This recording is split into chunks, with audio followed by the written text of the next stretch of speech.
Yêu chiều Giêsu nín con lánh tiền lánh đám mùa trôi yếm chiếu rằng cha chủ miền xa nhé châu tố hỏi đi với mùa nhảy trùi tia khâu thao tài lành trình chiều nhớ tung bên hồ hời quăng chiên găng lá chia tài tổ na thấy vua nhảy trôi un bùa trình dậy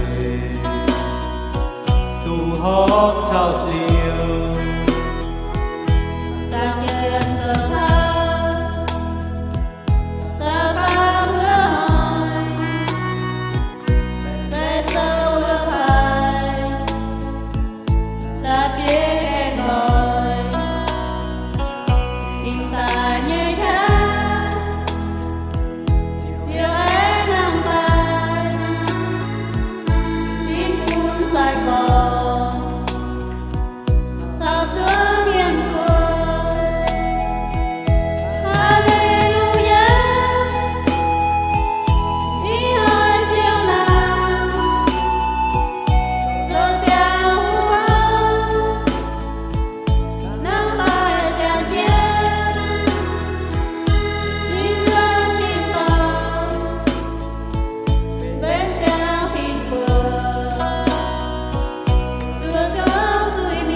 vàng tiền dầu thao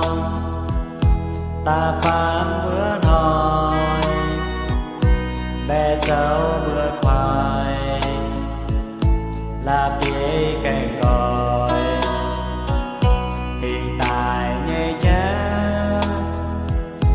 chiều ánh nắng tai thiên cuốn Sài Gòn sao xuống miền quê Alleluia ý hỏi chiều nào châu chàng cu cô nâng tài chàng nhiên đi luôn tình còn bên chàng tình cờ chùa chuông vui